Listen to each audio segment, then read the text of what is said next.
লা ইলাহা ইল্লাল্লাহ, নেই কোনো মাবুদ এক আল্লাহ ছাড়া, আর মুহাম্মাদুর রাসূলুল্লাহ সাল্লাল্লাহু আলাইহি ওয়াসাল্লাম আল্লাহর বান্দা এবং রাসূল। এই দাওয়াত মানুষের কানে কানে রাসূল পৌঁছাইতে লাগলো। এই অপরাধে আল্লাহর পয়গম্বরের উপরে যেখানে পারে সেখানে নির্যাতন করে। আল্লাহর পয়গম্বর আল্লাহর কুদরতি পায়ে যখন সেজদায় পড়ে গেল রে, তখন তারা ওটের নারী বুড়ি আইনা রাসূলের গলার মধ্যে ঝুলাইয়া দিল। আল্লাহর পয়গম্বর সেজদার থেকে উঠতে পারলেন না। আব্দুল্লাহ ইবনে মাসউদ রাদিয়াল্লাহু তাআলা আনহু বলেন, আমি তাকায়া দেখি রে আল্লাহর পয়গম্বর সেজদার থেকে উঠতে পারে না। ফাতেমার খবর দিল। ফাতেমা ছোট মানুষ দৌড়াইয়া রাসূলের কাছে আসছে। আয়েশা থেকে আল্লাহর পয়গম্বরের গলার মধ্যে উটের নারী বুড়ি ঝুলাইয়া দিছে। ফাতেমা চিৎকার দিয়া বলেন, এ মক্কার লোকেরা, বলতো দেখি কোন কারণে আমার আব্বার উপরে তোরা এমন ভাবে নির্যাতন শুরু করছস? আমার বাবা কি কোনো দিন কারো হক নষ্ট করছে? বলে না। কারো দিকে চোখ রাঙ্গাইয়া তাকাইছে? বলে না। আমার আব্বা কি আমানতের খেয়ানত করছে? না। কারো বিরোধিতা করছে? বলে না। কোন কারণে আমার বাবার উপরে এমন ভাবে নির্যাতন শুরু করছস? আল্লাহর পয়গম্বরের মেয়ে ফাতেমা কান্না শুরু করছে। আব্দুল্লাহ ইবনে মাসউদ সহ উটের নারী বুড়ি সরায়া দেওয়ার পরে পয়গম্বরের চেহারা মুবারকের দিকে তাকাইয়া তারা তাকায়া দেখে আল্লাহর পয়গম্বরের চেহারা মুবারকটা লাল হয়ে গেছে। নবীজি ফাতেমারে জড়ায়া দইরা কান্দে আর বলে, মাগো কান্দিস না, কান্দিস না। তোর বাবারে আমার মালিক এত সম্মান আর মর্যাদা দিছে গো মা, আমার এই কালেমার দাওয়াত গোটা পৃথিবীর প্রত্যেকটা ঘরে ঘরে এক সময় পৌঁছে যাবে। কেউ মানুক বা না মানুক, কিন্তু কালেমার দাওয়াত প্রত্যেকের কানে কানে আল্লাহ পৌঁছায়া দিবে। কিন্তু সেদিন আল্লাহর পয়গম্বর মনের মধ্যে বড় কষ্ট পাইছে রে। আমি তো আল্লাহর কুদরতি পায়ে সেজদায় ছিলাম, এমন নাপাক জিনিস উটের নারী বুড়ি আমার গলার মধ্যে ঝুলাইয়া দিল। নবীজি শুধু আবু জাহেলের দিকে তাকাইয়া, উফবার দিকে তাকাইয়া, উমাইয়ার দিকে তাকাইয়া শুধু এতটুকু বলছে, মালিক তোমার দরবারে বিচার দিলাম। আল্লাহর নবীর অভিশাপ ফিরত যায় না। আব্দুল্লাহ ইবনে মাসউদ রাদিয়াল্লাহু তাআলা আনহু বলেন, আমি আল্লাহর জাতির কসম করে বলি, আমি যখন বদরের যুদ্ধে গেলাম, আমি তাকায়া দেখি রে নবী যাদের চেহারার দিকে তাকাইয়া আল্লাহর কাছে বিচার দিছিল, বদরের যুদ্ধে একটারও অস্তিত্ব রয় নাই। কারো মাথা নাই, কারো পা নাই, কারো ভুঁড়ি নাই, সবগুলারে আল্লাহ ধ্বংস করে দিছে। যুবক ভাইরা আমার, শুরু হয়ে গেল নির্যাতন। প্রথম শুরু হয়েছে সাহাবায়ে কেরামদের উপরে নির্যাতন। নির্যাতন কারে কয়, নির্যাতন কারে কয়? শেষে তারা সিদ্ধান্ত নিল আল্লাহর পয়গম্বরকে হত্যা করবে। তখন আল্লাহর পক্ষ থেকে ঘোষণা আসলো, পয়গম্বর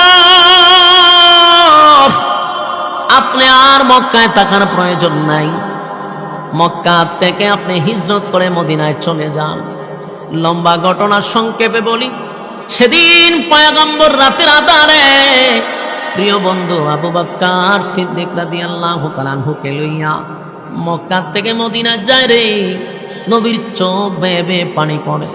কতক্ষণ পরে পরে পিছনের দিকে তাকায় আর কান্দে।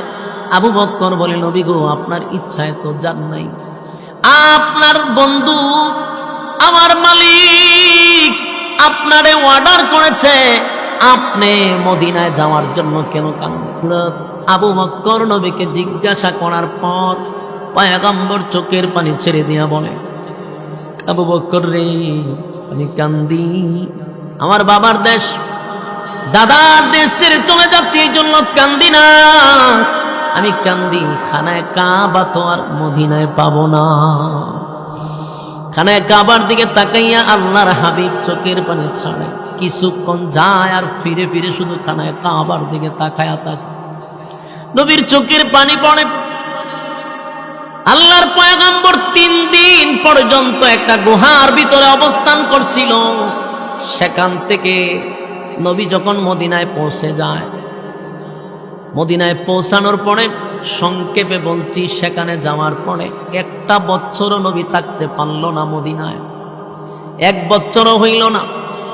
এর ভিতরে নিষ্ঠুর আবু জাহেল, শীর্ষ সন্ত্রাস আবু জাহেল মক্কা থেকে ঘোষণা দিল, মক্কা থেকে 1000 অস্ত্র সহ 1000 অস্ত্র সহ প্রশিক্ষণ প্রাপ্ত বাহিনী লইয়া আল্লাহর নবীর উপরে আক্রমণ করার জন্য তারা মদিনায় যাচ্ছে। সাথে সাথে সংবাদ পয়গম্বরের কানে পৌঁছে গেল। আল্লাহর পয়গম্বর সেই কথাটা শোনার পরে অত্যন্ত ব্যথিত হয়ে গেল। নবীজি সাহাবায়ে কেরামদের দিকে তাকায়া দেখে বাছাইকৃত সাহাবী হলো 313 জন। অধিকাংশ সাহাবায়ে কেরামদের শরীরে কাপড় ছিল না, পেটে খাবার ছিল না, রমজান মাস। 2 নাম্বার হলো তাদের হাতে অস্ত্র নাই, শরীরের মধ্যে অসংখ্য আঘাতের চিহ্ন। এই অবস্থায় যদি তাদেরকে যুদ্ধের ময়দানে পাঠানো হয় গো, কেমনে রে তারা প্রশিক্ষণ প্রাপ্ত 1000 বাহিনীর সাথে অস্ত্র সহ কিভাবে যুদ্ধ করবে? আল্লাহর পয়গম্বর পেরেশানির মধ্যে পড়ে গেল। চোখের পানিগুলো ছেড়ে দিয়ে নবী কান্না শুরু করে দিল। আল্লাহর পয়গম্বর কাঁদতে কাঁদতে 2টা হাত এইভাবে বাড়ায়া দিল। হযরত আবু বকর বলেন, পৃথিবীর মানুষেরা, আমি তাকায়া দেখি আল্লাহর হাবিব প্রথম হাত তুলছে এইভাবে। কিছুক্ষণ পরে দেখি নবী হাত তুলতে তুলতে হাত উপরে চলে গেছে। কাঁদতে কাঁদতে নবী বেহুশ হয়ে যাচ্ছে। আর ডাক দিয়া বলে, মালিক 313 জন লইয়া আসছি গো, পেটে খাবার নাই গো, শরীরে কাপড় নাই, শরীরে কাপড় নাই, অস্ত্র নাই, কেমনে গো মাঠে ময়দানে তাদেরকে লইয়া জাপ দিব? আল্লাহ, তারা যদি যুদ্ধ করেন, আমি 313 জন লইয়া আসছি রে মালিক। এই যুদ্ধে যদি আমরা পরাজিত হই, এই জমিনে আল্লাহ বলনেওয়ালা কেউ থাকবে না, কেউ থাকবে না।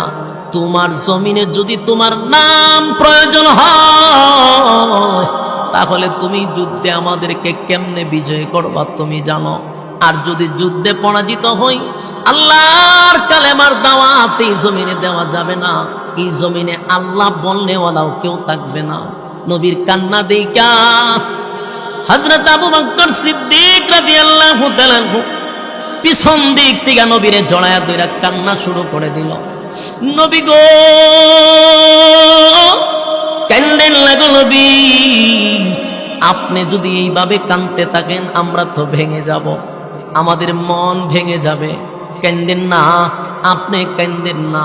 আমার দিলে সাক্ষী দেয়, আগালাবিজি আমার দিলে সাক্ষী দেয়, আপনার প্রভু আপনাকে একা ছেড়ে দিবে না, আপনাকে একা ছেড়ে দিবে না। আগালাবিজি কান্দিল্লা, আপনার প্রভু আপনাকে একা ছেড়ে দিবে না। নবীজি আবার হাত নামাইলেন। নবীজি সাহাবায়ে কেরামদের দিকে তাকায়া বলে, এ আমার কলিজার টুকরা সাহাবায়ে কেরামরা, কেমনে গো তোমাদেরকে লইয়া যুদ্ধে নামবো? তোমরা যদি যুদ্ধের ময়দান থেকে পলায়ন করো, তাহলে অবস্থাটা কি হয়ে যাবে? কারণ বনি ইসরাইলের উম্মতেরা মুসা পয়গম্বরকে যুদ্ধের ময়দানে পাঠাইয়া তারা পলায়ন করছে। এবং মুসা পয়গম্বর যখন বলল, এ আমার উম্মতেরা, আল্লাহর জন্য, দিনের জন্য যুদ্ধ করতে হবে, তারা উত্তর দিছে, আপনি আর আপনার আল্লাহ মিল্লা দিনের জন্য যুদ্ধ করেন, আমরা নাই। আপনার এলাকাতে নাউজুবিল্লাহ আসেনি? কোন জায়গায় কোনটা কইতে হয় জানেন না? এই কেমন উম্মত আছেন? মুসা নবীর উম্মত, কি পরিমাণ তেরা উম্মত। যুদ্ধের ডাক আসছে, আপনি আর আপনার আল্লাহ মিল্লা যুদ্ধ করেন, আমরা নাই।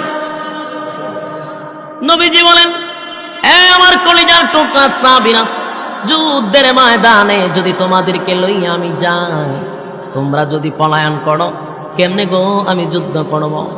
একজন সাহাবী ডাক দিয়া বলেন, আগে নবীজি, আপনি কি আমাদেরকে মুসা পয়গম্বরের উম্মত মনে করছেন?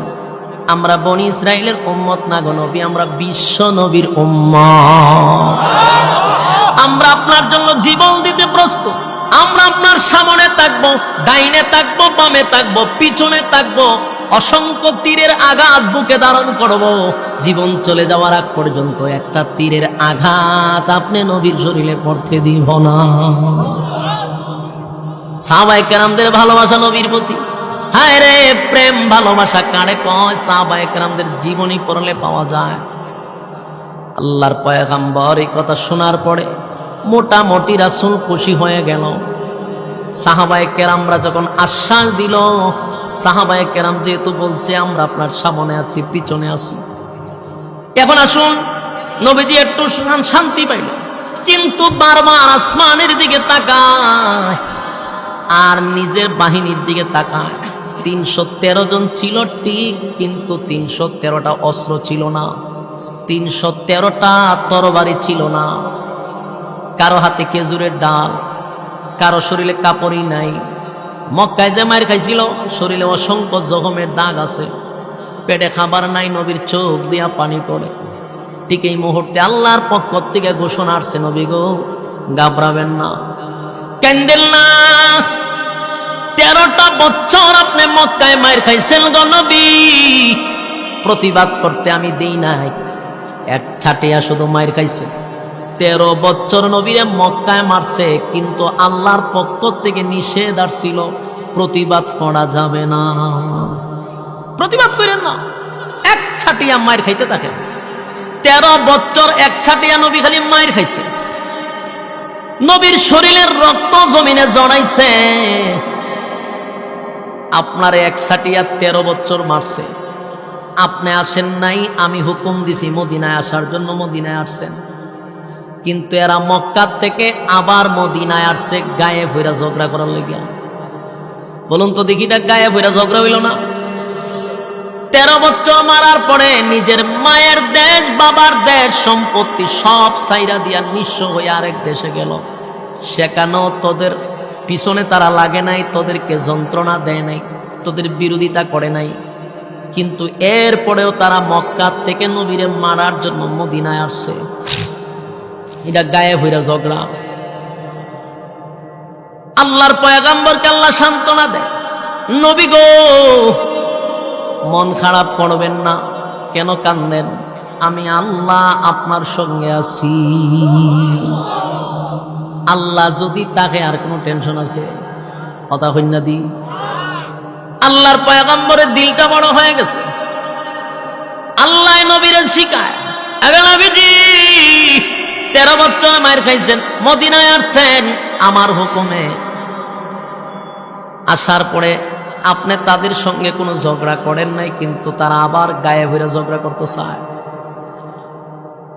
13 বছর মায়ের খাইছেন আমার হুকুমে, প্রতিবাদ করেন নাই আমার হুকুমে, মদিনায় আসছেন আমার হুকুমে। এখন আমি আল্লাহ আপনাকে হুকুম দিচ্ছি, আপনার যা কিছু আছে সব লইয়া মাঠে নামেন, একটারও ছাড় দিবেন না।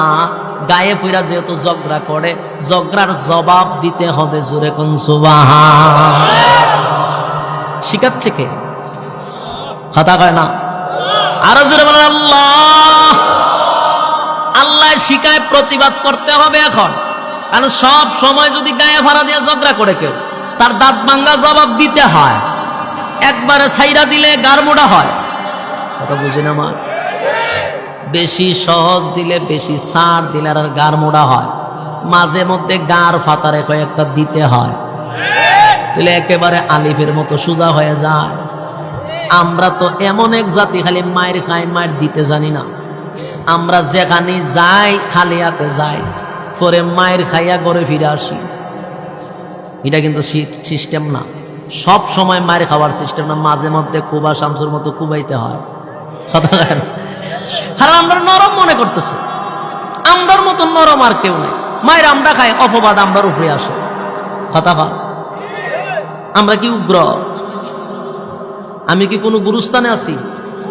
বিষয়টা কিরম বোঝা যেতেছে? আপনারা কি মুর্দানা জিন্দা? বোঝা তো যায় না। পুরুষ না মহিলা আপনারা? পুরুষ হই। আসতে কেন, লজ্জার বিষয়। এই ভেন্ডলে যদি মহিলা বসায় দিতাম তাওয়াতখানে দেখতেন কক কক কক করে রাস্তায় এলাকা গরম করে লইত। কিন্তু আপনার তো আওয়াজ নাই। পুরুষ আবার নিজের দাবি করে আওয়াজ দিতে হবে। আমি যে কথাগুলা বলছি যুক্তিতে ধরে কিনা দেখেন। মায়ের খায় আমরা, আবার গুইরা অপবাদ দেয় আমরা, ঠিক না? অপবাদ কেন দেয় জানেন? আমরা দুর্বল। আমরা কি? এক মজলিসে 5 জন লোক বসছে, বসার পরে ছোট একটা বাচ্চাও ছিল এখানে। তুই মজলিসের মধ্যে একজনে বাতাস ছেড়ে দিছে, বুঝছুন নি? বাতাসটা দূষিত বাতাস ছাড়ছে পড়ে, তখন এটার বাতাসের তো একটা প্রভাব পড়ছে। এখন যেই কামটা করছে সে চিন্তা করলো এটা যে আমি করছি, এটা যদি মজলিসের বুঝে তো ইজ্জত শেষ, ঠিক না? ছোট্ট একটা ছেলে সামনে বসে রয়েছে, এই ছেলেটারে টাস করে একটা তাফা মেরে দিছে, দিয়া কিতা করছস, যে হানা মনে সেই কাম করে দেশ। ছোট বাচ্চা আমি কি করলাম, তা আমার কথা কস। ছোট মানুষ তো ভয়ে খারাপ চিন্তা করলো তাক। এখন কিছুক্ষণ পরে আরেকজনই কাম করে লেছে, বাতাস আরেকজনে ছেড়ে দিছে। আগেরটাতে শিখছে যে আমি যে কাম করছি দুষ আমার উপরে না চাপাইয়া সিস্টেম তো পাইছি। হেরা আরেকটা মারছে, বেড়া কতক্ষণ পরে করে এগুলো কি করতেছিস? এ কই ভাই আমি কি করলাম, আবার কথা কস। তো 2-3 বার দেওয়ার পরে ছোট বাচ্চা শিখতে গেছে, তো ভাই ঘটনা কি, আমি কি অপরাধ করছি? তোর কোনো অপরাধ নেই, তুই মারেন কে রে? তুই দুর্বল। কথা কোন বুঝে? হয় তোর কোনো অপরাধ নাই, অপরাধ হইলো তুই দুর্বল। আমরা যে তোর একটা দিয়ে উল্টাই দিতে না, লেগে আমরা কাম করে তোরই হতেন ভরে অপবাদ দিই। তো এদেশের সবচেয়ে ভদ্র হইল ওলামায়ে কেরাম।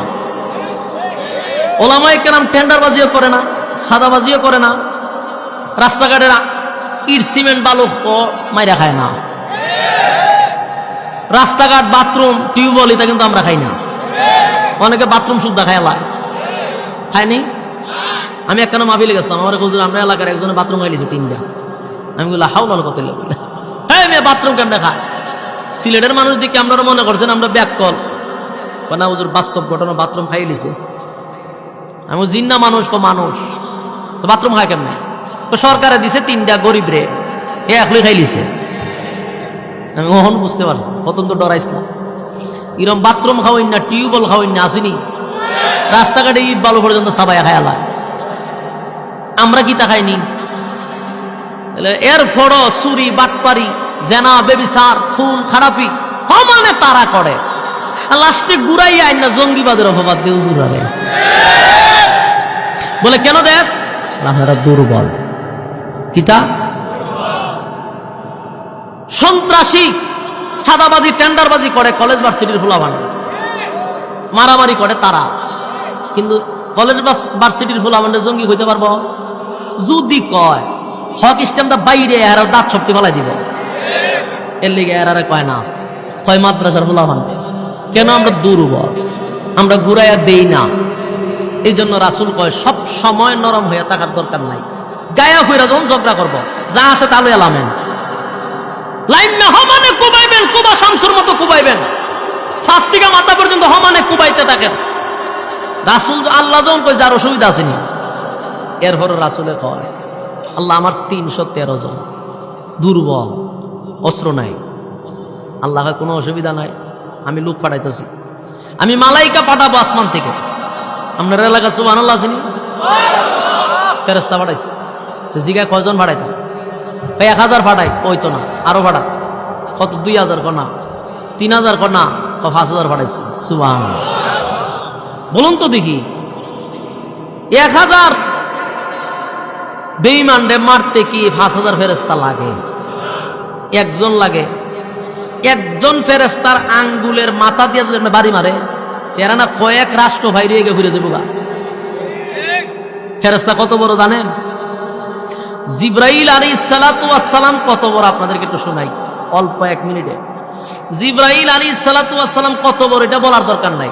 পৃথিবীতে যত সাগর আছে যত পানি আছে, নদী আছে, খাল আছে, বিল আছে, যত পানি আছে, আটলান্টিক মহাসাগর, ভারত মহাসাগর, বঙ্গোপসাগর, সমস্ত সাগরের পানি যদি জিবরাইল আলাইহিস সালামের মাথার ডাইলা দেন তো সব চুল ভিজবে না। সুবহানাল্লাহটা কমে গেছে না? মাথা কত বড়, সুবহানাল্লাহ নাই? মাথা কত বড়, সুবহানাল্লাহ। জিবরাইল আলাইহিস সালাম যদি একটা দাঁড়ায় তো তার মাথা থাকে 7 আসমানের উপরে, পা থাকে জমিনের নিচে, 600 ডানা আছে শরীরে, একটা এমনি দিলে পৃথিবী ঘেরাও করে লাগে। তুইলে 5000 কি লাগে না? জিবরাইলের ভাগ দিয়ে বাড়ি দিলি শেষ। তুই 5000 কেন বাড়াইলে? বলে শুধু রাসূলকে সান্ত্বনা দেওয়ার জন্য। সুবহানাল্লাহ। রাসূল যেন ভয় না পায়, সান্ত্বনা দিছে। বন্ধু আপনি চিন্তা করেন না, লোক পাঠাইছি কুবাইবেন, জনমের কুবানি 313 জন লইয়া রাসূল লামছে। লাইমিয়া যখন মাড়ো লামছে, আবু জাইল্লা আছেন সেনাপতি। আবু জাইল্লা ঘোড়ার উপরে থাইকা খালি হাসে। একজনে যে হাসস করে, আমি মোহাম্মদরে নিয়ে হাসতেছি, গরিব কতলা গুলাম কৃতদাস এদিকে লই আছে যুদ্ধ করতে, নাই অস্ত্র, নাই কাপড়, নাই খাওয়া, এটা তো কয়েকটা দিমও সব শেষ। আবু জাইল্লা হাসে, টিক্কারি মস্কারি শুরু করছে বাহিনী দিকে। রাসূল কেউ জুড়ে ডাল লয়ে দেখা দিছে, এরা তো 1000 অস্ত্র প্রশিক্ষণ প্রাপ্ত, এগুলো দেখলে তো হাসবো। এ টিটকারি মস্কারি শুরু করছে। টিটকারি মস্কারি যখন শুরু করছে, তখন যুদ্ধ শুরু হইতেছে আস্তে আস্তে। যুদ্ধ যখন শুরু হয়েছে, কয়েকজনকে ঢুকছে। সাহাবায়ে কেরামদের তো হিম্মত ছিল বেশি, এরা 2টা তরবারি লিয়ে খালি আপনার যায় আর কচু গাছের মতো খালি কুবায়। হমান সুবহানাল্লাহ, কুবায় যেটি ঢুকে খালি ও মা কয়ে সিল্লি দেয়। এক একটা ঢুকে ও মা, একটা থেকে সিল্লি দেশ করে তোরার কে হায়ালত জানায়। এই শরম আছে নিবে তোরা না 1000 অস্ত্র সহ কয়েকজনের কাছে সিল্লি মারস করে। ও বাইরে যুদ্ধ তো করতাম, ঢুকছিলাম, কে রে সিল্লি মারি, কোন কারণে চিৎকার দেয়, পিঠে ঢুকা দেখ। একটা দৌড় দেয়, তাফাতা দর্শক দেখো ঘটনা কিতা, যতটা যায় কেউ দিয়ে ফিরে আসে না। বলতে ভিতরে ঢুকতাম, ঘটনা কি হইতেছে, বলে ঘটনা কিতা শুন। যখন আমরা ভিতরে ঢুকছি, এরা সাথে যুদ্ধ করো, ভিতরে ঢুকে দেখি এরা তরবারি তুলে একটা, কিন্তু তরবারি লামার সময় 70টা একসাথে লামে। এই দৃশ্য দেখার পরে হমা ছাড়া আর কোনো উপায় নেই। তখন ঠিক নেই, তরবারি উঠে কয়টা লামে, কয়টা 70টা তরবারি একসাথে লামে। এই দৃশ্য দিকে জেডা যায় হমানে কচু গাছের মতো কুবা শামসু। এক মাথার থেকে কুবাইতে কুবাইতে এই মাথার যায় সাহাবায়ে কেরাম 1000 রে হমানে কুবাইছে। কেউ দৌড়াইয়া বাগছে, কেউ কাপড় চুল্লা কুইল্লা বাগছে। অনেকগুলার জাহান্নামে পাঠাইছে, অনেকগুলা বন্দী হয়েছে। সুবহানাল্লাহ, ইসলামের বিজয়। সুবহানাল্লাহ, হিম্মত থাকতে হবে। খালি মায়ের খাইলে হবে না, মায়ের দিতে হয়। আমরা মায়ের দিমু কোন সময়? আমরার মধ্যে তো সমস্যা ছিল, আমরা ঐক্যই নাই। আমরা মায়ের খাওয়া ছাড়া আমরা কপালা কিছু না। খারাপ সব সংগঠন, সব ধর্মের মানুষ ঐক্য হইতে পারে, কিন্তু আমরা টুপিওয়ালার ঐক্য হইতে পারি না। আফসোস, এই কথাগুলো বলতে গেলে লজ্জা লাগে, নিজের উপরে তুতু বিরা যাবে, কিন্তু বলতে আমি বাধ্য। আমরা এক হইতে পারি না। একটা একটারে গুতা, একটা একটারে গুতা, এইটা এটারে দেখতে পারে না। টুপি উঁচা না নেশা, এটা টুপি সুক্কা না লম্বা, টুপি লইও গুতাগুতি করে। টুপির মধ্যে দলাদলি করে লাইছে। এখন লম্বা টুপি হইলে আমার দলের না, সুক্কা হইলে আমার দলের না, নেশা হইলে আমার না, উঁচা হইলে আমার না। আরে বাপরে বা, ইসলাম কি টুপি দিয়া শুরু হয়েছি? কিন্তু এরা টুপি দিয়ে ইসলাম বাদ করছে। এই যন্ত্রণায় আমি কারো টুপি পরি না, আমি আমার নিজের একটা টুপি বানাইছি। এটার নাম দিয়েছে আশরাফি টুপি। নিজে কাগজও লেখছি, লেখা নিয়ে কোম্পানিরে বলছি বানাচ্ছেন এই টুপিটা, নাম দিবে আশরাফি টুপি। বলে কে দেয়? আমি কোনো দলও নাই। মা লাম্বা বললে কইটা আমার দলের, এটা কইটার দল, এটা কইটা দালাল, কোনো দলও নাই। এখন কার দল কইবে? আশরাফি, আশরাফির দলে টুপি বানালিছে আমি নিজে নিজে। এই যন্ত্রণার কারণে বলুন তো দেখি, আমরার যে পরিস্থিতি এখন, পায়ের নিচে আমরা নাই মাটি, এখন কি দলাদলি করার সময়, খামড়াখামড়ি করার সময় নেই। আমার ব্যক্তিগত মত হইল, টুপি যদি 10 হাত লম্বা লাগায় কোনো অসুবিধা নাই, লাগাক। টুপি যদি নেশা লাগায় কোনো অসুবিধা নাই, সুতা লাগাক অসুবিধা নাই। যে যেমন পারে বাতি লাগাই তো টুপির মধ্যে অসুবিধা কিটা? টুপির মধ্যে সমস্যা কি? এক বেচারা টুপি ফিনদে না, এটা নিয়ে দরবার নাই, কিন্তু টুপি একটা লাগাইছে, এটা নিয়ে দরবার। আবার দেখি মাহফিল টুপি সিরলায় এক আহলে হাদিসে দেখলাম, এটার নাম জানে কি, মুজাফফর না কি তা জানে, কে দেখছি টুপি টান্দা সিরালাইছে, কে রে সরমনে টুপি ফিনল সিরালাইলো টান দিয়া। তো কোন চান এই যে একটা বর্তমান যে আমাদের অবস্থান, আমরা এগুলা করার সময়। এরপরে লাগছে হাত ইখানে বানবো না এখানে বানবো, আমিন কেটা জোরে করবো, নেশা করবো, ওই বেলা এগুলা সময় হন না। এই ছোটখাটো বিষয় কেন বন্ধ করা হচ্ছে। এরপরে কোন বক্তা কিতা করলো, হারা দিন অবসরটা হ্যাঁ খালি গুতাগুতি ফেসবুক, হেরে বয়কট কর, হেরে এই কইরালা সেই কইরালা। আর এই বাপ রে বাপ, তুই দিয়ে একলা একলা বইয়া বইয়া বয়কটের ডাক দিছস, তোর এই কথা কে শুনতেছে? এ লেফের তলে বইয়া বইয়া গিবত শুরু করছে। আর ডিজিটাল বাংলাদেশ, আগে গিবত হইতো শ্বাসতলে, 10 জন বইয়া খালি গিবত করতো, এখন লেফের তলে হইয়া হইয়া গিবত করে। এর দেখছেন লেফের তলে হইয়া রয়েছে 14 গোষ্ঠী উদ্ধার করে দিছে। এই যে পরিস্থিতি আমাদের শুরু হয়েছে, এর দ্বারা সামনে আমাদের আরো ভয়াবহ অবস্থা হবে, লিখে রাখেন। আমরা যেভাবে কামড়া কামড়ি শুরু করছি, কোনো সার নাই, একজন একজনে সার দেয় না, খালি 14 গোষ্ঠী উদ্ধার করে দেয়। আরে ভাই, হিংসা দূর করতে হবে তো, আন্তরিকতা বাড়াইতে হবে, মহব্বত যে কোনো দলের হোক, টুপি দাঁড়িয়ে আছে এটা আমার ভাই, কোনো অসুবিধা নাই। তার কোরআন এক, তার রাসূল এক, আল্লাহ এক, তো সমস্যা কি? তা মাঝখানে ছোটখাটো কিছু বিষয় আছে, এগুলা এখন ধরার সময় নাই, এখন এক হওয়ার সময়। হ্যাঁ, মাথা মোটাটি বুঝে না, খালি ছোটখাটো বিষয় নিয়ে হেরে বৈকট করে দে, হেরে মাইরালা, হেরে দইরালা, হেরে শেষ করে দে, এগুলো বলার সময় এখন। রাসূল সাহাবায়ে কেরামরা ছিল 313 জন, কিন্তু এক ছিল, হিম্মত ছিল। 313 জন দিয়ে 1000 রে শেষ করে নিয়েছে। আর গোটা পৃথিবীতে 150 কোটি মুসলমান। কত কোটি? 150 কোটি মুসলমান। কিন্তু গোটা পৃথিবী যদি অ্যানালাইজ করেন, সব জায়গায় আমরা মায়ের খাইতেছি। কেন? আমারও যখন মারবে আরেকটা কবিটা আমার দলের না, মারক দে, কথা হয় না? তা আমারে মাইরাতে তোরে কিছুক্ষণ পরে সাইজ করতো না, তুই কেমনে বুঝলে? কথা কন, সমস্যাই জায়গা। আসুন, রাসূল প্রায় 7 বছর হয়ে গেল মদিনায়। কত বছর? এর ভিতরে যুদ্ধ অভাব নাই, প্রায় 20-25টা যুদ্ধের ভিতরে একটা তো তারা জিততে পারে না। যত যুদ্ধ তাই সব কিছু মার গেছে। আল্লাহ সব যুদ্ধে রাসূলকে বিজয়ী ঘোষণা করছে। 7 বছর পরে রাসূল ঘুমের ঘরে স্বপ্ন দেখছে মদিনার থেকে অসংখ্য সাহাবায়ে কেরামদেরকে লইয়া রাসূল মক্কায় গেছে হজ করতে। হজ করছেন নিরাপদে হজ করে আবার রাসূল মদিনায় ফিরে আসছে নিরাপদে। বলুন তো দেখি, কি দেখলো? স্বপ্নে দেখলো না বাস্তবে? স্বপ্নটা দেখার পরে রাসূল মসজিদে নববীর ভিতরে গেছে, সাহাবায়ে কেরাম ছিল, সবার কাছে স্বপ্নটা উপস্থাপন করছে যে আমি এই দেখছি। খুব মনোযোগ দিয়ে শুনবেন। 7 বছরের ভিতরে তারা মক্কায় যেতে পারে নাই, খানায় কাবা দেখতে পারে না, এদের ভিতরে একটা কষ্ট। খানায় কাবা জিয়ারত করতে পারে না, সাহাবায়ে কেরামদের ভিতরে কষ্ট, রাসূলের ভিতরে কষ্ট। 7টা বছর ধরে নিজের মাটির দেশ, নিজের মায়ের দেশ, বাবার দেশে যাইতে পারে না, খানায় কাবা দেখতে পারে না। 7 বছর পরে যখন এই স্বপ্ন দেখছে, সাহাবায়ে কেরাম বলল, হুজুর আপনার স্বপ্ন তো স্বপ্ন না, আপনার স্বপ্ন তো এটা ওহী। রাসূলের স্বপ্ন কি? ওহী, বাস্তব। তাহলে আপনি যেহেতু স্বপ্ন দেখছেন, নিরাপদে ঢুকছেন, নিরাপদে বেরিয়েছেন, তাহলে স্বপ্ন বাস্তবায়ন করেন, আমরারে লইয়া মক্কায় যান। সাহাবায়ে কেরামদের আবদারের কারণে রাসূল কইল, ঠিক আছে তোমরা ঘোষণা করো আমার লগে কে কে হজ করতে যাইব। 1400 সাহাবী। কতজন? 1400 সাহাবায়ে কেরাম লইয়া রাসূল, সাথে বেড়া বকরি মহিলারও গেছে, এহরামের কাপড় পরিধান করে মক্কার দিকে রওনা দিচ্ছে। সেখানে যখন এই হুদাইবিয়া নামক জায়গার মধ্যে যখন গেছে, গোটা মক্কায় লাড়া পড়ছে। আব্দুল্লাহর পুত্র মুহাম্মদ তার কিছু বাহিনী নিয়ে মক্কায় আক্রমণের জন্য আসতেছে। আপনার এলাকার নাউজুবিল্লাহ আসেনি? বলুন তো দেখি, রাসূল কি যুদ্ধ করতে যায় না হজ করতে যায়? হইল কি আর রটাইল কি? গোটা মক্কায় লাড়া পড়ছে। তখনকার নেতৃত্ব দিত আবু সুফিয়ান।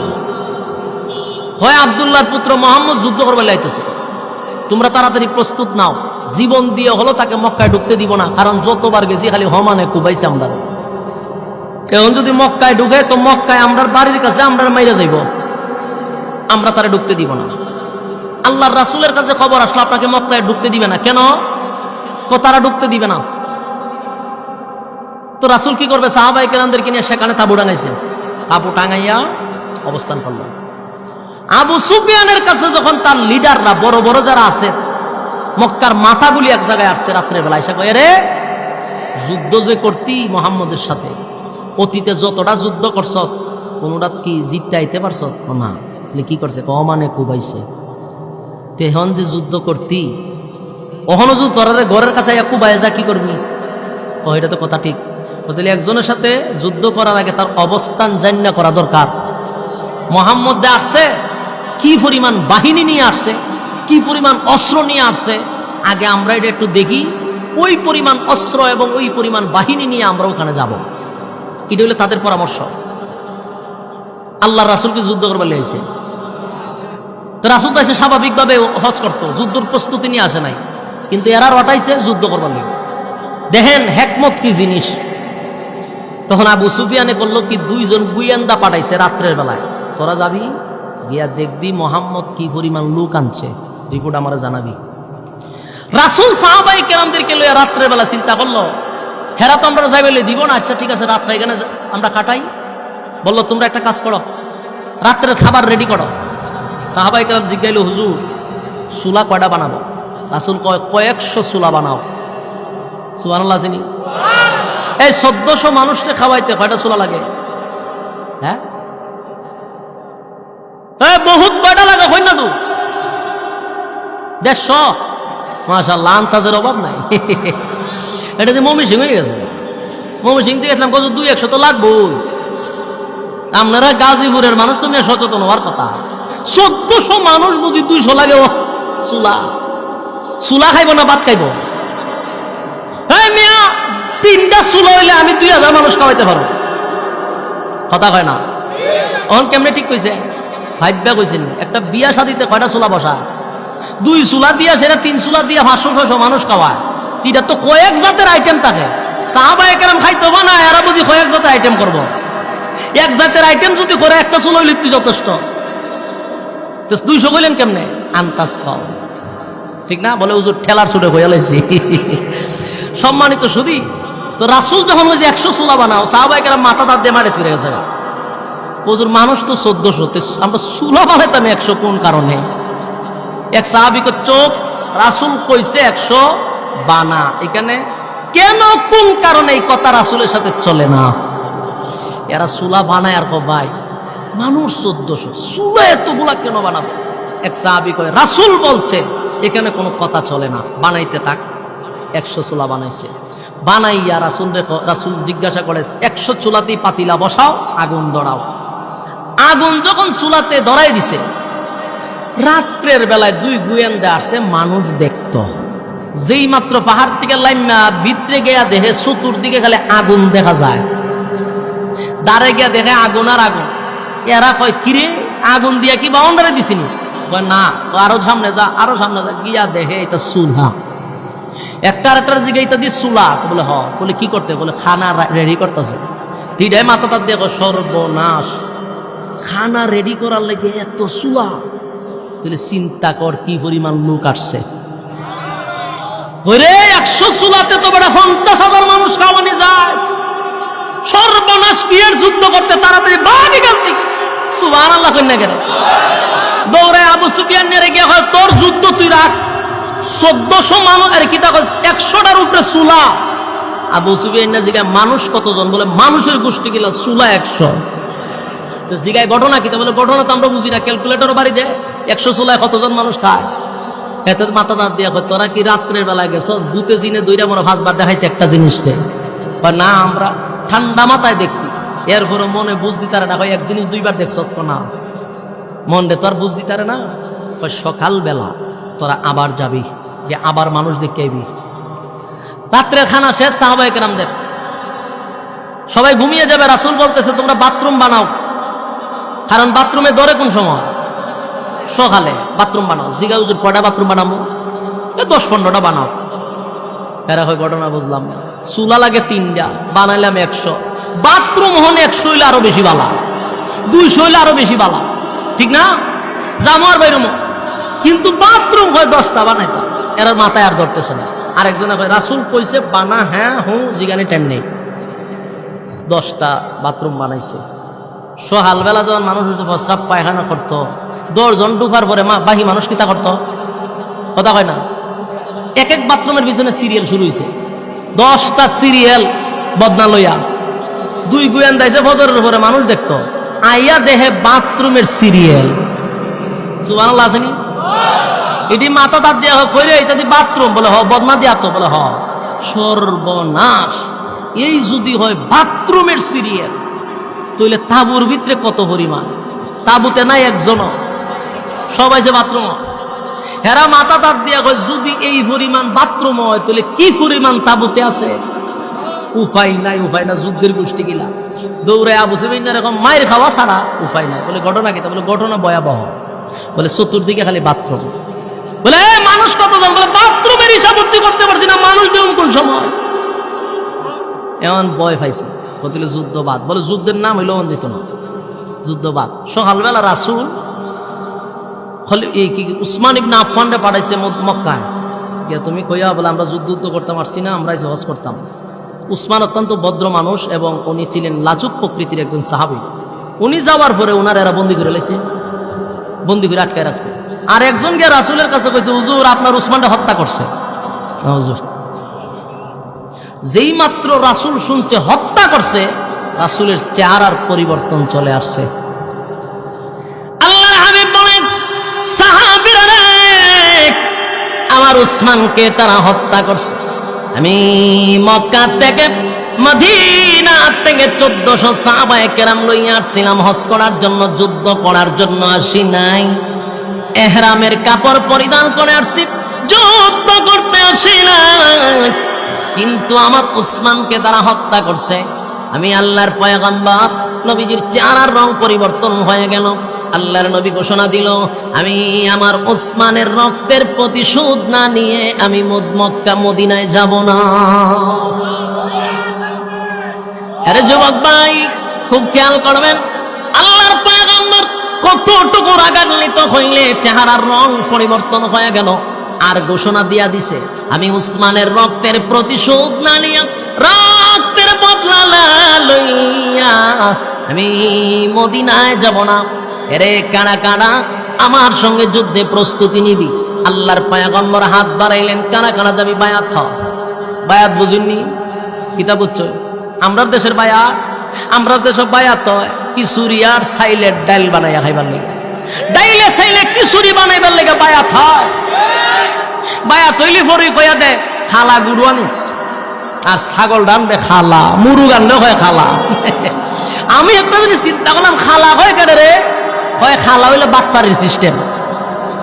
গুরু একটা আনলেও হয় খালা গুরু আনিস, এর মানে হইলে বাটপাড়ির সিস্টেম। তা আমরা দেশে বায়াত হয় ডাইলে চাইলে খিচুড়ি বানাইবার লেগিয়া। রাসূল কি বায়াত করছিল খালা গুরু খাইবার লেগিয়া? আল্লাহর হাবিব বায়াতের জন্য অংশগ্রহণ করছে সাহাবায়ে কেরামরা। এই বায়াতটা ছিল রক্ত দেওয়ার বায়াত, রক্ত দেওয়ার বায়াত ছিল। সেদিন অনেকগুলা মুনাফিক ধরা পড়ছিল, যাদেরকে আসছিল হজ করার জন্য। অনেক লোক এখান থেকে আস্তে করে সরে গেছে। তারা কয় আমরা অস্ত্র আনছি না, এখন যদি আমরা মারামারি করি নির্ঘাত মারা যাব, আমরা যুদ্ধে নাই। সেদিন কিছু মুনাফিক ধরা পড়ছিল। আল্লাহর হাবিব যুদ্ধের জন্য প্রস্তুতি নিল, বায়াত গ্রহণ করলো সাহাবায়ে কেরামরা। আল্লাহর হাবিবের হাতের মধ্যে হাত রাইখা যখন বায়াত শুরু করলো, সবাই যখন হাত রাখলো, সবার শেষে রাসূল উপরে হাত রাখছে। সাহাবী ডাক দিয়া বলে নবী গো, আমরা আপনার হাতে বায়াত হইলাম, কিন্তু আপনি নবী কার উপরে হাত রাখলেন? আল্লাহর পয়গম্বর বলেন সাহাবীরা রে, আমার উসমান মক্কায় গিয়া হত্যা হয়েছে, খবরটা আমি শুনছি, কিন্তু এখনো উপর থেকে মেসেজ পাই নাই। তাই যদি আমার উসমান বেঁচে থাকে, আজকের এই বায়াতটা আমার আল্লাহর কাছে এত গ্রহণযোগ্য, আমি আমার উসমানকে এখান থেকে আমি উসমানকে বাদ দিতে রাজি না। আমার উসমান যেন এই বায়াতে অংশগ্রহণ করে, এই জন্য উসমানের বদলা আমি নবী হাত রেখে দিলাম। এই খবর পৌঁছে গেল মক্কায়। এই আবু সুফিয়ান, মক্কাতে আগুন লাগাইস না। আব্দুল্লাহর পুত্র মুহাম্মদ রাগান্বিত হইয়া যুদ্ধের জন্য প্রস্তুতি নিছে। গোটা হুদাইবিয়া নামক জায়গার মধ্যে খবর হয়ে গেল রে, তুই নাকি উসমান রে হত্যা করছস। আর আল্লাহর পয়গম্বর নিজে যুদ্ধের জন্য ঘোষণা দিছে, আগুন লাগাইস না। উসমানকে সাথে সাথে তারা ছেড়ে দিয়েছে। সুবহানাল্লাহ। উসমান যখন হুদাইবিয়া নামক জায়গায় আসলো, আল্লাহর পয়গম্বর উসমানের দিকে তাকাইয়া এত খুশি হয়ে গেল, সাথে সাথে যুদ্ধের চিন্তা বাদ। কিন্তু এইদিকে আবু সুফিয়ানের তো পায়জামা গরম হয়ে গেছে, সে দৌড়াইয়া আসছে নবীর কাছে। আয়া কয়, আমরা কি যুদ্ধের লেগে রেডি গেছেন না? বলে কেন? রাসূল কয়, বেড়া ইহরামের কাপড় পরিধান করে আসছি, যুদ্ধ করবার লেগে আসি নাই, আমরা হজ করতে দে। আবু সুফিয়ান কয়, আসল ঘটনা যদি এটা হয় তাহলে আপনার কিছু চুক্তি আছে। বলে কি চুক্তি? বলে আপনার চুক্তিতে রাজি আছেননি? বলেন। রাসূল কয়, সব চুক্তি আমি মানতে রাজি। এবার এরা কয়, 1 নাম্বার চুক্তি হলো হজ দে করতে আইছেন, এই বছর আপনারা হজ করতে দিব না। রাসূল এই কথাটা সহজেই মেনে নিলেন। ঠিক আছে, মেনে নিলাম। সমস্ত সাহাবায়ে কেরামদের রক্ত গরম হয়ে গেছে। কিরে, আমরা এত দূর থেকে আসলাম হজ করবলে, রাসূল এই কথাটা মানলো কেমনে? রাসূল যেহেতু মানছে, সাহাবায়ে কেরাম তার কথা বলতে পারে না, চুপ করে আছে, কিন্তু ভিতরে তো 12টা বাজতেছে। দ্বিতীয় নাম্বার প্রশ্ন হইল, আপনাদের সাথে আমাদের কিছু চুক্তি হইল, আপনারা আগামী বছর হজ করতে আসবেন, তো আপনারা কোনো অস্ত্র নিয়ে আসতে পারবেন না, বিনা অস্ত্রে আসতে হবে। তাদের উদ্দেশ্য কি বালা? কথা হয় না, উদ্দেশ্য ভালো ছিল না। এমন চুক্তিতে কি রাজি হওয়া যায়? রাসূল রাজি হয়ে গেল। সব সাহাবায়ে কেরাম রাসূলের দিকে তাকায়, এটা কিভাবে সম্ভব? 3 নম্বর প্রশ্ন হইল, আমরা এখান থেকে কেউ যদি কালেমা ফিরে মদিনা যায়, তারা ঢুকতে দিবেন না। আর আপনারা এখান থেকে কালেমা ত্যাগ করে মক্কায় ঢুকতেছিল, ফুলের মালা দিয়ে আমরা গ্রহণ করো। বলুন তো, চুক্তিটা একতরফা হয়ে গেল না? এই চুক্তি কি মানা যায়? রাসূল মেনে নিল। সাহাবায়ে কেরামদের মেজাজ গেল গরমে। আহা, আমরা প্রত্যেকটা যুদ্ধে বিজয়ী হইলাম, হেরারে জায়গায় জায়গায় আমরা সাইজ করলাম, এখন আমরা 1400 সাহাবী যদি দরাসরি করে মানে সাইজ করো, রাসূল কেন মেনে নিচ্ছে? সর্বশেষ, আমি কিন্তু শর্টকাট করতেছি, হুদাইবিয়ার সন্ধি যে হইছিল, শেষে তারা কয়, সব কথা মানলাম, 10 বছরের চুক্তিনামা, এর ভিতরে যুদ্ধ বিগ্রহ বন্ধ থাকবে, আপনার আমাদের মধ্যে কোনো যুদ্ধ হইতে পারবো না, কাগজে কলমে স্টাম্প করেন, আপনার সিগনেচার দেন। সংক্ষেপে বলি, এরপরে আল্লাহ রাসূল এই কাগজ দিলেন আলীর হাতে। আলী লেখা শুরু করল, আব্দুল্লাহর পুত্র মুহাম্মদ, রাসূলুল্লাহ সাল্লাল্লাহু আলাইহি ওয়াসাল্লাম এবং মক্কা নগরীর কয়েকটা বেঈমানের নাম লেখা চুক্তিনামা। এই কথাটা লেখার পরে এরা কাগজ টান্দা নিয়ে হয়, আমরা এই জাত চুক্তি মানি না। মেজাজ গরম এবার কথা নেই। রাসূল কইল না, তোরা কইলে, তোরা যতটা কইছো সত্যটা মানি নিলাম, অন মানুষ না কেড়ে হয়। কাগজের মধ্যে তোমরা মুহাম্মদ লেখছো, ঠিক আছে, রাসূল কেন লেখলায়? রাসূল লেখলে আমরা কাগজ মানি না। বলুন তো দেখি মেজাজ কেরম হয়? কুবাইবার মন চায়নি? কথা দিয়ে কই না? ঠিক উমরেরও মন চাইতো যে কুবাইত, উমরে তোর বাড়ি বাই করার ভিতরে ঢুকায়, কিন্তু রাসূলের অনুমতি হয় না। রাগের চোটে তো উমরের খেতপেতি করতেছে। রাসূল কয়, আলী, 10 বছরের চুক্তি নামায় রাসূল থাকলে কি আর না থাকলে কি, নামটা খাইটা দাও। হযরত আলী বলেন, নবী গো, জীবনটা চলে যেতে পারে, কিন্তু রাসূল শব্দ আমার হাত দিয়ে কাটতে পারবো না। এর ভিতরে হযরত উমর আর ধৈর্য ধরতে পারছে না, আইসে সামনে, এখন হুজুর বেয়াদবি মাফ করুন, অনুমতি দেন, কিছু কথা কই। উমর তো রাগ বেশি, রাগের চোটে কয়, অনুমতি দেলাই। রাসূলকে কি বলবা? হুজুর 1 নম্বর কথা হইল, আপনি কি আল্লাহর রাসূল? দেখেন কেমন প্রশ্ন করছে। আমরা হইলে বলে, আমরা তোর জুতা দা ফিটি, তুই কথা কইলে কেন? কথাখন ঠিক নেই। রাসূল বলেন, হ্যাঁ। বলে, হুজুর, আমরা যে আপনার সাথে আছি, আমরা কি হক পথে আছি? বলে, হ। এরা যে চুক্তি করতে, এরা বাতিল নেই? বলে, হ। হুজুর, আপনি হক, আমরা, আপনি রাসূল, আমরা হক, এরা বাতিল, মাঝখানে কি এর চুক্তি? খালি অনুমতি দেন। হ মানে কুবামু, হ মানে কুবামু, অনুমতি দেন। কি এর চুক্তি আর মুক্তি? রাসূল কয়, থামো, রাগ ভালো না, থামো। উমর সাথে সাথে থেমে গেছে, কিন্তু উমরের ভিতরটা আর সহ্য করতে পারতেছে না। লাস্টে হুজুর আরেকটা খুইয়ালাই, রাসূলকে খুইয়ালাও। এখন যে প্রশ্নটা উমরে করছে, এটা বিতর্কিত ভঙ্গিমায় করছে। হয় আপনি যে মক্কা মদিনায় বসে একটা স্বপ্ন দেখছিলেন, নিরাপদে মক্কায় ঢুকছেন, এটা কি সত্যই দেখছেন? বলুন তো কেমন প্রশ্ন করছে? আপনি কি সত্য দেখছিলেন? আপনি বলেন নিরাপদে ঢুকছেন, নিরাপদে বাইরেছেন। আমরা আসার পর থেকে নিরাপদ হয়ে আমরা কি ঢুকতে দিছে না? আপনি স্বপ্ন দেখলেন কি আর বাস্তব হইল কি? এই প্রশ্ন যখন করছে রাসূল স্বাভাবিকভাবে উত্তর দিছে না। রাসূল উমর যেভাবে প্রশ্ন করছে রাসূল উত্তরটা এইভাবে দিছে।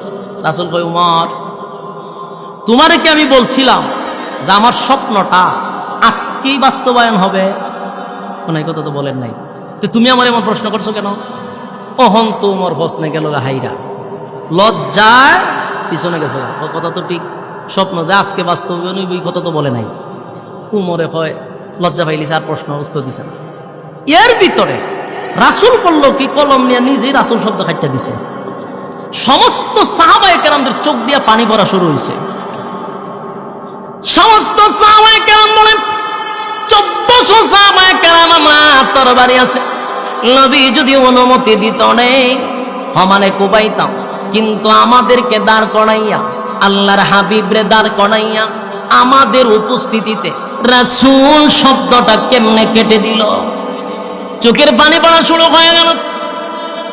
আল্লাহর পয়গম্বর কেমনে রে এইগুলা মেনে নিল? ভিতরে কিন্তু জ্বলতেছে। রাসূল সাহাবায়ে কেরামদেরকে লইয়া চলে গেলেন মক্কার মদিনার দিকে, কিন্তু প্রত্যেকটা সাহাবীর কলিজার মধ্যে যন্ত্রণা। কেন জানেন? কাগজের মধ্যে রাসূল কেন কাটলো? এই যন্ত্রণা আল্লাহ জানেনি? কথা হয় না, যন্ত্রণা যে এটা আল্লাহ জানে। বহু দীর্ঘ পথ অতিক্রম করে 500 কিলোমিটার দূরে যখন মদিনায় ঢুকছে, প্রত্যেকের ভিতরে রক্তকরণ হচ্ছে। আমরার উপস্থিত রেখে রাসূল শব্দটা কাটতে দিল, রাসূল অনুমতি দিত আর আমরা সাইজ করে নিতাম। মনটার মধ্যে কষ্ট। এই কষ্টের কারণে নবীজির ভিতরে কিছু কষ্ট আছে, এটা আল্লাহ জানেনি। ঠিক মক্কায় যখন মদিনায় যখন আসলাম, মদিনায় আসার সাথে সাথে আমার তেলাওয়াতকৃত সূরার 29 নম্বর আয়াতটা তখন নাযিল হয়ে যায়। এই আয়াতটা কেন নাযিল হয়? আল্লাহ বলেন আপনার সাথী সঙ্গীদেরকে সান্ত্বনা দেওয়ার জন্য নাযিল করছি। আল্লাহ ডাক দেয়া বলেন, নবী গো, আপনার সাথী সঙ্গীরা 10 বছরের কাগজের মধ্যে রাসূলুল্লাহ তাকার কারণে যে কষ্টটা পাইছে আমি আল্লাহ বুঝতে পেরেছি। এই জন্য আয়াত সাথে সাথে নাজিল করে জানায়া দেয়, মুহাম্মাদুর রাসূলুল্লাহ, মুহাম্মাদুর রাসূলুল্লাহ ওয়াল্লাযীনা মাআহু আশিদ্দাউ আলাল কুফফারি রুহামাউ বাইনাহুম তারাহুম রুকআন সুজদা। এই মুহাম্মাদুর রাসূলুল্লাহ শব্দটা আগে কোরআনে ছিল না। আল্লাহ রাব্বুল আলামিন বলেন, আগে নবীজি আপনার সাথী সঙ্গীদের ভিতরে কষ্ট ছিল। 10 বছরের কাগজের মধ্যে রাসূল শব্দ না থাকার কারণে যে ব্যথায় তারা ব্যতীত হয়েছে, আমি আল্লাহ কিয়ামত পর্যন্ত কোরআনের মধ্যে আপনার নাম রাসূল শব্দটা বসায়া দিলাম। ঘটনা ঘটছিল কোথায়? মক্কায়। আয়াত নাযিল হয়েছে কোথায়? মদিনায়। এবার সাহাবায়ে কেরামরা খুশি হয়ে গেল। 10 বছরের কাগজে 10 বছরের কাগজে রাসূল থাকলে কি না থাকলে কি, কিয়ামত পর্যন্ত কোরআনে রাসূল শব্দ আমার আল্লাহ বসায়া দিছে। এবার শেষ কথাটা হলো, আয়াতের প্রথম অংশ নাজিল করছেন নিজের বন্ধুরে খুশি করার জন্য। সুবহানাল্লাহ। বন্ধু একতরফা হুদাইবিয়ার সন্ধির চুক্তি মেনে নিছিল। নবীর ভিতরে কষ্ট আছে। আল্লাহর সাথে সাথে সূরা ফাতাহের প্রথম অংশগুলো নাজিল করে জানায়া দে, ইন্না ফাতাহনা লাকা ফাতহান মুবিনা লিয়াগফিরা লাকা আল্লাহু মা তাকদ্দামা মিন যামবিকা ওয়া মা তাআখারা ওয়া ইউতিম্মা নি'মাতাহু আলাইক ويتم نعمته عليك ويهديك صراطا مستقيما وينصرك الله نصرا عزيزا هو الذي أنزل السكينة في قلوب المؤمنين ليزدادوا إيمانا مع إيمانهم ولله جنود السماوات والأرض وكان الله عليما حكيما। নাজিল করে, বন্ধুরে বন্ধু সান্ত্বনা দেয়, হুজুর আপনি বন্ধু, আপনি মনে কষ্ট পাইবেন না, হুদায়বিয়ার সন্ধি মেনে নেওয়ার কারণে আমি আল্লাহ আপনাকে প্রকাশ্যে বিজয় দান করলাম। সম্মানিত সুধী, 9টা পর্যন্ত কথা, 9টা পর্যন্ত বয়ান করার কথা। বয়ানের চলতি বেশি গেছে 10 মিনিট, কারণ বয়ানটা আরো লম্বা, আরো অনেক কথা এটার ভিতরে, কিন্তু আমি শর্ট করতে করতে আর পারতেছি না। শেষ পর্যন্ত এখানে রেখে দিলাম। ইনশাআল্লাহ আগামী বছর সিলেন সময় 9টা পর্যন্ত রাখছি আসার পরে আপনাদের মহব্বতে আমি সময় দিছি। ইনশাআল্লাহ কথাগুলোর উপরে বলনেওয়ালা শুননেওয়ালা উভয়কে আমল করার তৌফিক দান করুক। আগামী বছর এরাজুল দাওয়াত দেয়, মেইন সময় প্রোগ্রাম দেবো ইনশাআল্লাহ। আসসালামু আলাইকুম ওয়া রাহমাতুল্লাহ। ভাই আজানে ওনার দিন এগুলো সমালোচনা হয়। এই আজান ইউটিউবে শুনে নিবেন, আজান দিয়া আমি এমনি সমালোচনার আমার শেষ নাই। এখন আজান দেই বয়ানের পরে 1-2 কলি যুবকদের আবদার রক কাটতে, এটা ইউটিউবে গেলে হয় হয়ে গেছে ওয়াজ করতে, আজান দেখে রে মুয়াজ্জিন বক্তা নাম পালাইছে। সুতরাং আর সমালোচনার দরকার নাই, দোয়া চাই সবার কাছে। আসসালামু আলাইকুম। আরেকদিন ওই সামনে কাপাসিয়া এখন মাহফিল আছে, যাইতাছি। আমার গলা শুকায় গেছে, এরা চিল্লাচিল্লি শুরু করছে। আজান করতেছেন কা? এখন আজান দিলে সমালোচনা, এমনি আমার বিরুদ্ধে কত সমালোচনা। আচ্ছা, আবদার রক্ষা করার জন্য 2টা কলি শোনাচ্ছি। ওই যে আপনারা রেডিওতে একটা আজান দেয় নরমাল কন্টেক্ট, আমি 2টা কলি শোনাচ্ছি। ওই ফাটিয়া গাড়ি লিয়ে খার রয়েছে আরেক মাহফিলে, 2 কলি শোনাচ্ছি।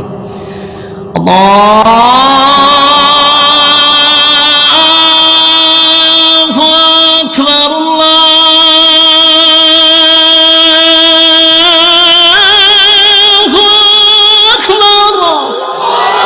আল্লাহু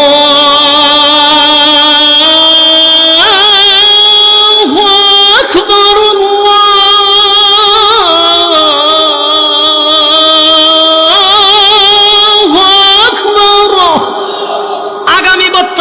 আসসালামু আলাইকুম।